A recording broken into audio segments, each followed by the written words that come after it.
Welcome to the Uncle Eric Presents Crime Fiction Podcast, featuring classic radio shows, crime, murder mysteries, and suspense shows. We're so glad you tuned in for this current classic episode. But first, a few show comments and episode notes from Uncle Eric.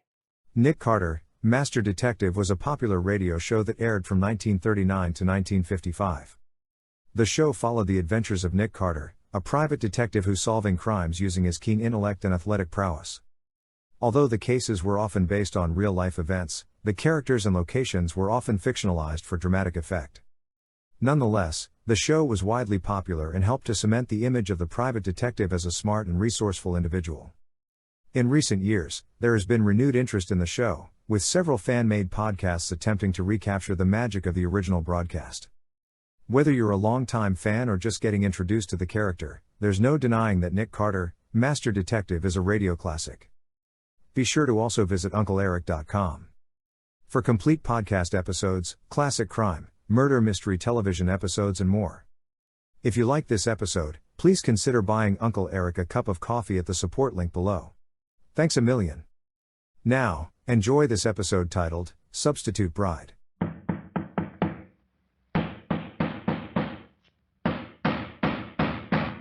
What's the matter? What is it? Another case for Nick Carter, Master Detective.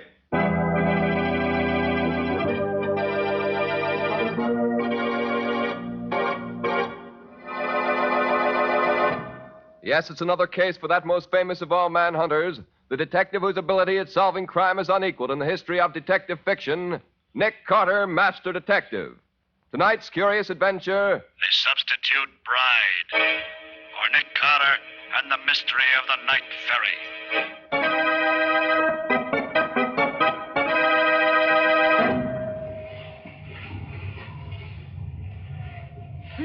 Here, take your hands off me. No, what are you doing? Let me go.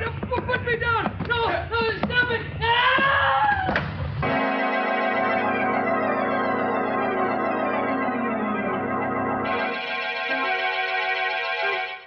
Nick, there's a young man here to see you. Says he's no friend of yours. Well, hello, Nick. Ellen Marvin. Well, Helen, it's good to see you again. What brings you to this part of the country? I came east to get married, Nick. Well, congratulations. Now, wait a minute. I'm afraid your congratulations are a little premature. What's the matter? I don't know. I can't find her. Can't find her? Well, what on earth do you mean by that? Well, look, it's like this, Nick. Alice Evans and I have been engaged for about 4 years. But for the past 3 years, she's been living in South America with friends of her family. She was due back in this country yesterday on the Gallia, so I came on from Chicago to meet her. Her boat got in ahead of schedule, and my train was late, so we missed connections. I'd already told her I was coming, but in spite of that, she was gone by the time I got to the dock last night. Didn't she leave any message for you? No, not a word. That's odd. And she has no friends in this part of the country that she could stay with. Well, didn't anyone at the boat know where she went? Well, apparently not, Nick. The stewardess says a boy brought her a note, and as soon as she read it, she got dressed and went ashore. There was a taxi waiting for her, and she went off in it. An hour later, an expressman called for her trunks. Perhaps she went to a hotel. Hotel? But, why should she do that when I told her that I'd meet her at the boat? No, Nick.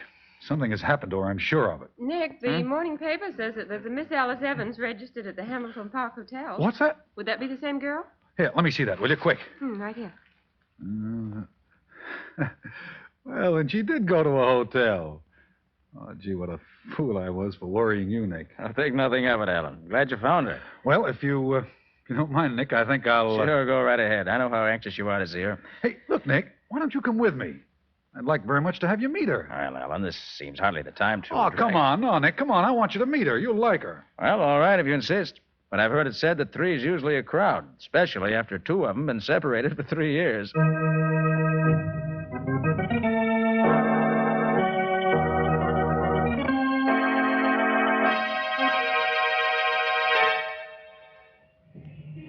Taxi!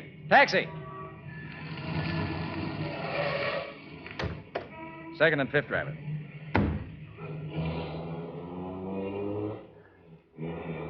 Well, Ellen, I gather that you feel that our visit to the young lady was not a complete success. Nick, something's wrong. I don't know what. So I noticed. That's why I stayed until you left. I tell you, she's changed. I can't put my finger on it, but she's different somehow. Well, 3 years is a long time, Alan. Some change would be quite natural. Oh, but it isn't that kind of change, Nick. Doesn't she look the same? She does, and she doesn't. You mean you don't think she is Alice Evans? She must be, and yet... Then you're not sure. I wish her father were here. He'd know immediately whether she's his daughter or not. Where is he? Chicago? I don't know. He told me he was meeting the boat, but as far as I know, he hasn't shown up. She said she hadn't seen him. Well, he probably was delayed in getting away. Look, you don't suppose anything could have happened to him, do you? You know, like so many rich men, he always carried several $100s with him. Well, it's possible, of course, Ellen. Was there anything distinctive about his appearance? Well, he was a shortish man, stout, white hair. Oh, yeah, he wore old-fashioned side whiskers. Well, those should make him easy to identify. I'll have Lieutenant Riley get in touch with the Chicago police and see if they know anything about him. Oh, good. Then I'll have Patsy make the round of the hospitals here in town. I'll send Penny to the terminal and the ferries to see if we can pick up any information about him there. Mm-hmm. Well, we ought to find out something that way. And I think my next step will be to visit the Galliard or dock, see what I can learn there.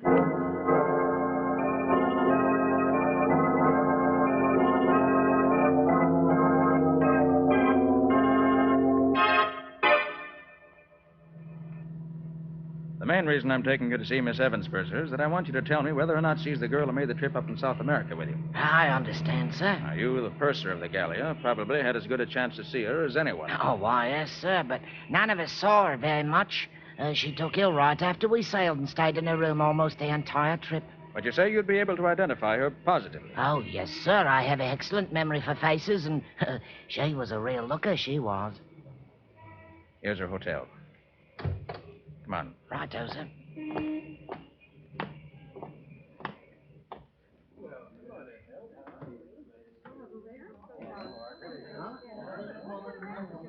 Here, we can take this elevator. 3, please.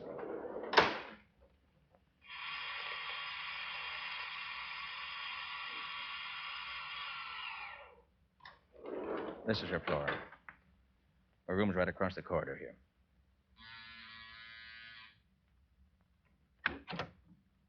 Oh, come in, Mr. Carter. Thank you, Miss Evans. You, of course, know this gentleman, Miss Evans? Why, well, let me see. Oh, it's hardly fair to expect her to remember me, Mr. Carter. She was so ill every time I saw her that I doubt if she'd ever really got a good look at me the old voyage. Oh, why, of course. Now I know who you are. You're one of the officers off the Gallia. We came up from South America together. That's right, Mum. See, sir, she knows me right enough. Oh, I knew I'd seen you somewhere. If I hadn't been so sick, I'd have remembered you at once. I see.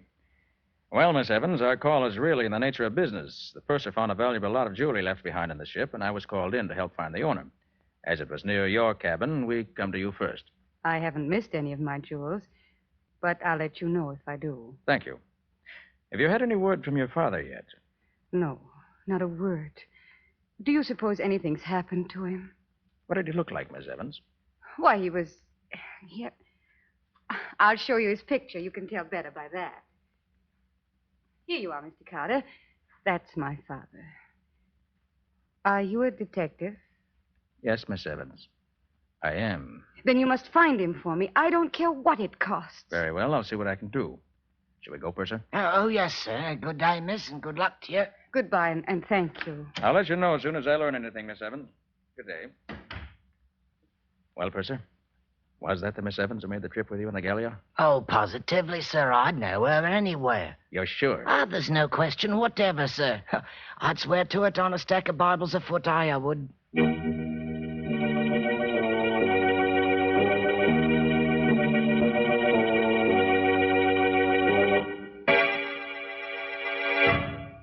I couldn't find a thing, Nick. There's nobody in the hospitals who answers to the description of Mr. Evans. I hardly expected you'd find anything, Patsy. But we had to be sure. Well, did the Chicago police know anything about him? Riley said they had no report of anything having happened to him there. What did Penny find? Well, Penny hasn't come in yet. Oh, hey, Nick. I couldn't find any traces of the old boy at the terminal, but I did find something at the ferry. What'd you find? Oh, that'll keep, Nick. Right now, I got a taxi waiting outside, and the driver of the taxi's the fellow who took Alice Evans from the boat to the hotel last night, and he knows something. How'd you find him? Well, the stewardess on the Gallia pointed him out to me. I'm afraid if I try to bring him in here, I'll scare him. I already asked him a lot of questions. I'll go outside and talk to him myself.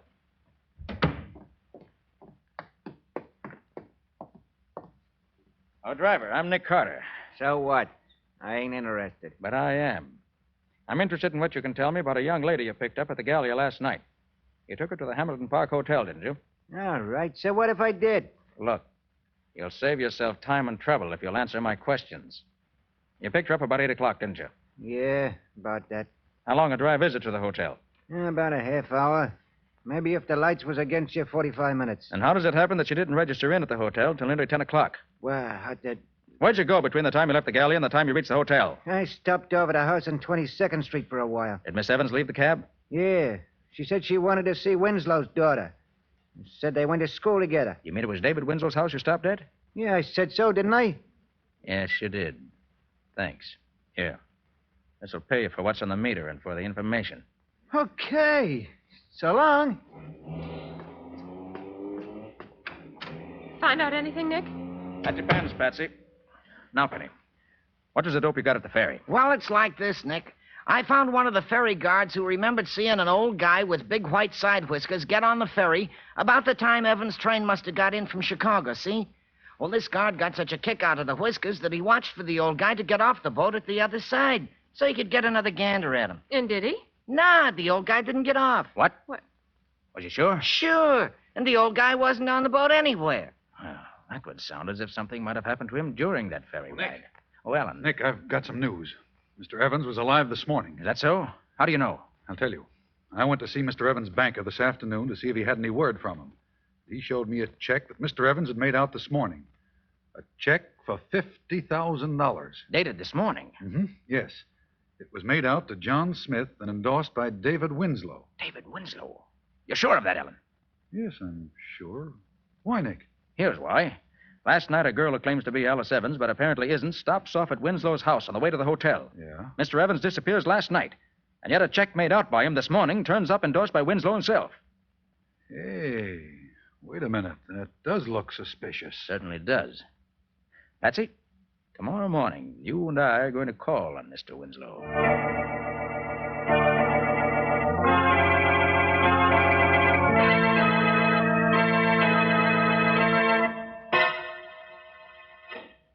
Very good of you to see me, Mr. Winslow. I'm Nick Carter, the detective. Yes, I've heard of you, Mr. And Carter. This is Miss Bowen, my assistant. How do you do, Good Miss morning, Bowen? Mr. Winslow. What can I do for you, Mr. Carter? Mr. Winslow, you know James Evans? Only very slightly. Are you acquainted with his daughter, Alice? No, Mr. Carter, I'm not. I see. Did a check of Mr. Evans recently pass through your hands? Why, yes, it did. I cashed one of his checks yesterday. Did you know that Mr. Evans disappeared the day before the date on that check? I didn't. Well, he did. You don't say. Would you be in a position to know if the signature on the check were a forgery? Well, the signature was genuine, all right. When Mr. Smith presented for payment a check in the amount of $50,000, I naturally sent the check to Mr. Evans' bank for verification. They said it was good, so I paid Smith the money. I see. You said a few moments ago that you didn't know Alice Evans. Yes, I did. But didn't she call here night before last? Why, yes, she did. She called to see my daughter. They were classmates at school. My daughter was not at home, so she talked to my wife for a while and left. I thank you for your trouble, Mr. Winslow. Not at all. Come on, Patsy. Time we're running along. Okay, Nick. Good morning, Mr. Winslow. Good morning. Good day, Mr. Winslow. Good day to you, sir. Patsy, I'd be tempted to believe what he said, even if I didn't know that he has an excellent reputation in banking circles here in town. Well, what he told us certainly sounded straightforward enough to allay... Hold it, Patsy. Huh? See that man going in the house next door? Well, yes. What about him, Nick? I saw that man at court a few weeks ago, charged with murderous assault. What? And now we found him going into the house next door to Winslow's. Patsy, I want you to get back to the office immediately. Tell Penny to see what he can find out about that house. The address is 832 West 22nd Street. Yes, Nick. I want to know more about that place.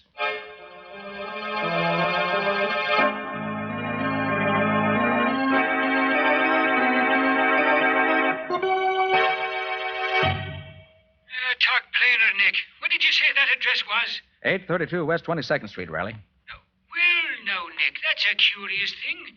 One of the boys picked up a bum this morning, and when we searched him, we found a slip of paper in his pocket with that same address on it. Swell, Riley. Hold him. I'll be right down.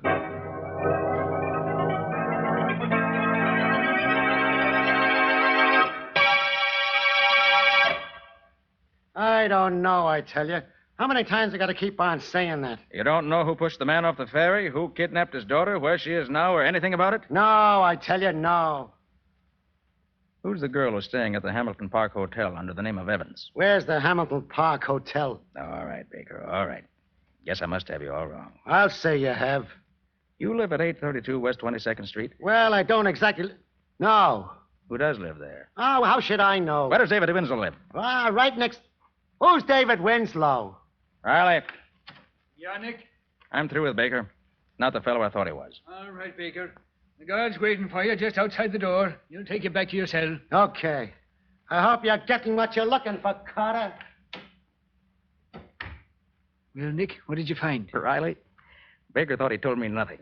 But his answers weren't as clever as he thought they were. Yeah? Actually, he told me that Evans was thrown off the ferry into the river and that he was picked up in a rowboat which was waiting for him. Well... And I also discovered that he knows David Winslow and that he knows what goes on at 832 West 22nd Street. Say. All of which, while not conclusive evidence, tells me I'm on the right track. Nice going, Nick. Well, what's next? Riley, I want you to release this man Baker at once. What, release him, Nick. But why? I want to be sure the rest of the gang knows I'm on their trail. The first thing Baker will do when he gets out of here will be to tell them. They'll undoubtedly make some move to try and stop me. And that may bring him out in the open.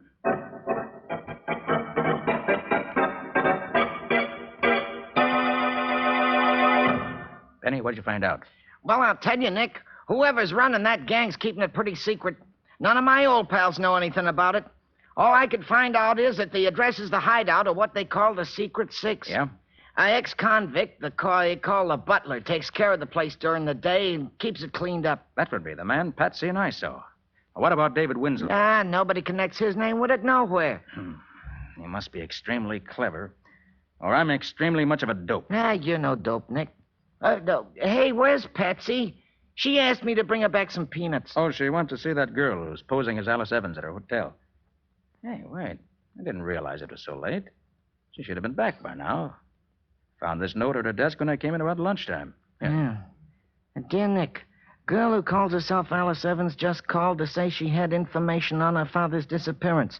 When I told her you weren't here, she asked me to go over and she'd give it to me and I could get it to you. We'll take a run over to the hotel and see what she wants. See you at the office when I get back, Patsy. And that was almost 5 hours ago. Say, look, should we go over there and have a look-see? Well, first I'll phone Miss Evans. Hamilton Park Hotel. That's, Shermore, 32423. Gee, if that bunch of crooks has tried anything on Patsy... Hamilton Park Hotel. Good afternoon. Miss Alice Evans, please. Miss Evans, I'll connect you. Thank you. You know, I ain't known Patsy long, but she's a pretty swell kind of dame for... I'm sorry, Miss Evans does not answer. Thanks. Nobody home? No, Penny. And I don't like it. I think we better get going and... Wait a minute. Nicholas Carter's office. Nick Carter? Yeah? Who's this? If you want to see your girlfriend Patsy again, Carter, keep out of the Evans case. What do you mean? If you make another move to try and find out what happened to old man Evans or his daughter, you can kiss your girlfriend goodbye. It'll be curtains for her.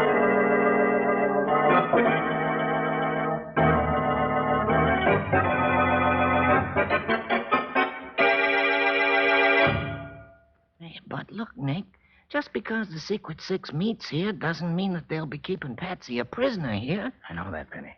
But we saw a couple of members of the gang go in here a few minutes ago, didn't we? Yeah, sure we did. Well, if I can't make them tell me what they've done with Patsy, my name isn't Nick Carter. Oh, whatever you say, Nick.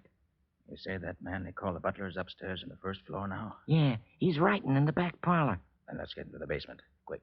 Oh, but the door's locked, Nick. It's got a special Townsend lock on it. Well, that won't be the first door with a Townsend lock on it. My little pick lock is opened. There. Quiet now. Wonder where this door goes. Oh, that leads into the basement of the house next door, Nick. Then I'm right. That's the basement of the house where that banker Winslow lives. He is in on this. Hey, Nick, sounds like somebody's coming down here. You're right, Penny. Here, quick. There's a storage closet. Get in here. I'll leave the door open a crack so we can watch him.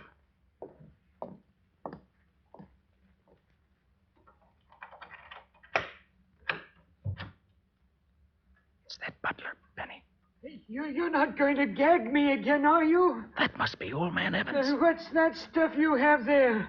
Now, if you call that food, you can take it away. Penny, if one of us stands on each side of that door, we can grab the butler when he comes out.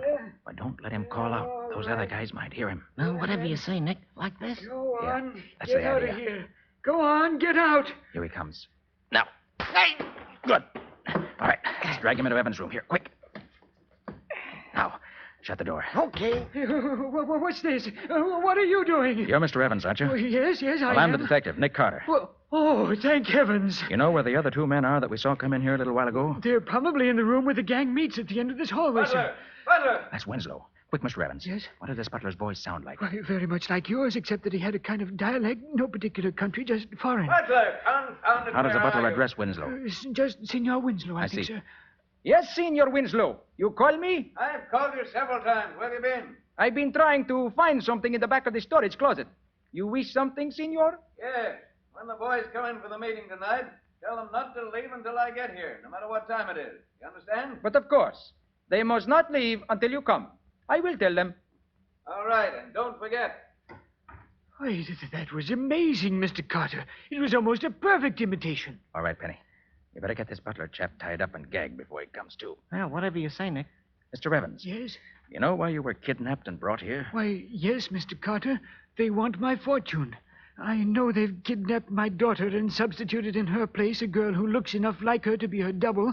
They plan to have her get possession of everything she can, sir. Then they forced you to write that check for $50,000, didn't they? Yes, but, Mr. Carter, do you know where my daughter is? I'm sorry, Mr. Evans, I don't. But I expect to know very soon. Oh. Come on, Penny. Let's get down the hall and let those thugs tell us where Patsy is. Whatever you say, Nick. What do I do then, boy? Yeah, all right. Hold it, Benny. I'll turn the knob on the door very gently. Then when I give the word, we'll rush them, just in case there may be more than two in there. Whatever you say, Nick. Easy now. Yeah, all Right. Get your hands up, all of you. What is it? Oh, nice shooting, Nick. He should have known better than to pull a gun on you. All right, you get up. Get sewn to your wrists, that's hurt. Come on, get up. Now drop your guns on the floor. Come on, let's have 'em. Now then. What have you crooks done with my assistant, Patsy? You heard what I said. What have you done with her? We don't know nothing about her. No? Well, maybe you don't know it, mister, but when I get mad, I can be dirty and mean, and somebody gets hurt. Now, where is she? I tell you, we don't know anything. Butler! It's Winslow again. Penny, keep a gun on these two. They open their mouths, let them have it, and shoot to kill. Butler, why don't you answer me? Pardon, Senor. We are having a conference. We did not expect you until later. You are coming in here?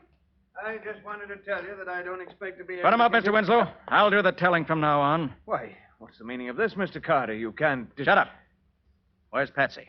Where's who? You heard me. What have you done with my assistant, Patsy Bone? I don't know anything No? about... Where is she? Oh, no, don't. Where is she? Don't. You'll break my arm.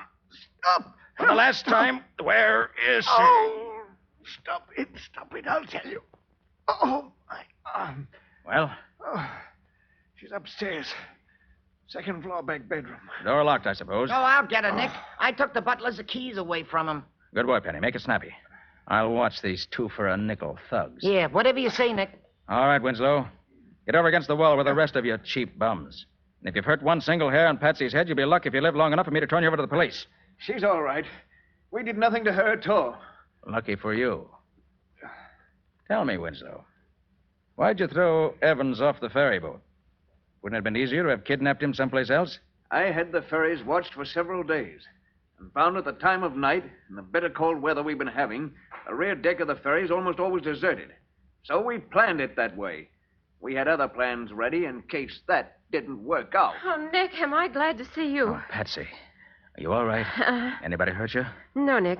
They were a little rough, but they got as good as they gave me. Look at that black eye on the guy on the left. Good for you, Patsy. Hey, Nick, after I got Patsy loose, I looked in some of the other rooms, and I found this dame in the front room up there. Says she's Marion Blake. My name is Marion Blake. You're not Marion Blake. You're Alice Evans. No, I'm not Alice Evans. I'm Marion Blake. Aren't you saying that you're Marion Blake because you're afraid the gang will hurt your father if you admit you are really Alice Evans? What? Well, you're quite safe now, Miss Evans. Oh, Mr. Evans. Yes? Will you come in here, please? Why, yes, Mr. Carter. My father here. And free. Yes, Miss Evans. Here he is. Oh, Father. Alice, my dear. Oh, I've been Penny, so worried about you. you better go get Riley. Are you You'll find him all right? waiting just around the corner. He can take over now. Didn't tell me where you were. Mr. Carter, I can never thank you enough for what you've done. We owe you our lives, Alice and I. You don't owe me anything, Mr. Evans. Getting rats like these out of circulation gives me more satisfaction than anything else ever could.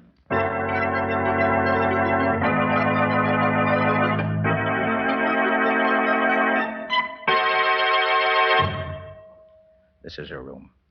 You two wait here till I call you. Come in. Good morning, Miss Evans. Oh, good morning, Mr. Carter. Have you discovered anything about my father? I was about to ask you the same question. Have you heard from him? No, Mr. Carter. Nothing. Well, let me be the first to bring you the good news. Good news? Yes. Your father has been found. He's been found? Yes. He was kidnapped and imprisoned by some crooks who were trying to steal his fortune. Oh, my poor father.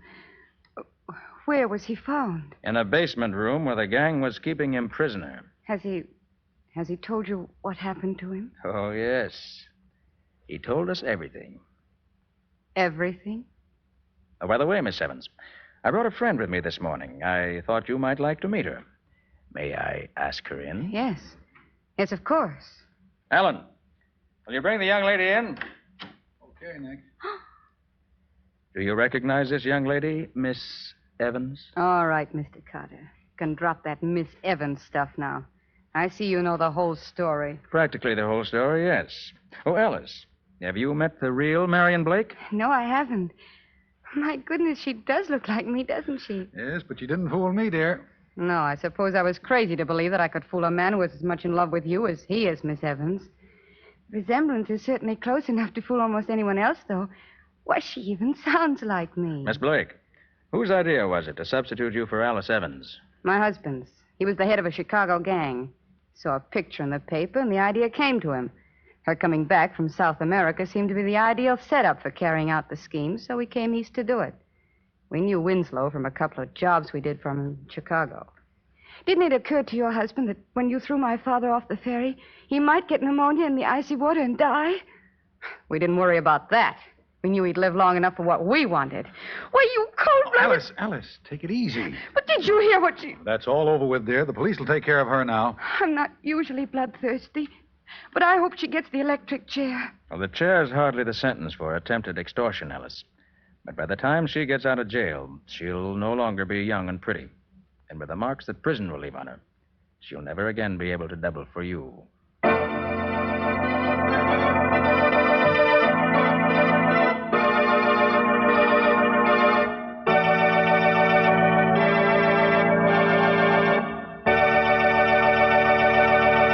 In the strange adventure you have just heard, Nick Carter was impersonated by Lon Clark, Patsy by Helen Choate. Original music was played by Lou White. The entire production was written and directed by Jock McGregor.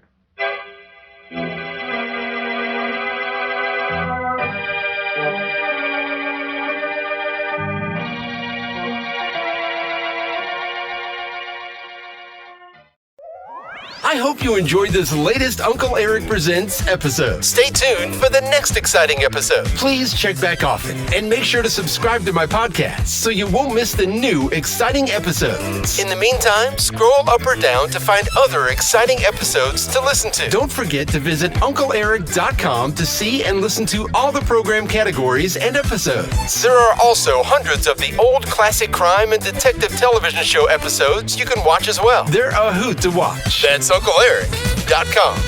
If you like this episode, please consider buying Uncle Eric a cup of coffee at the support link below. Thanks a million. Thanks for stopping by. Bye-bye for now.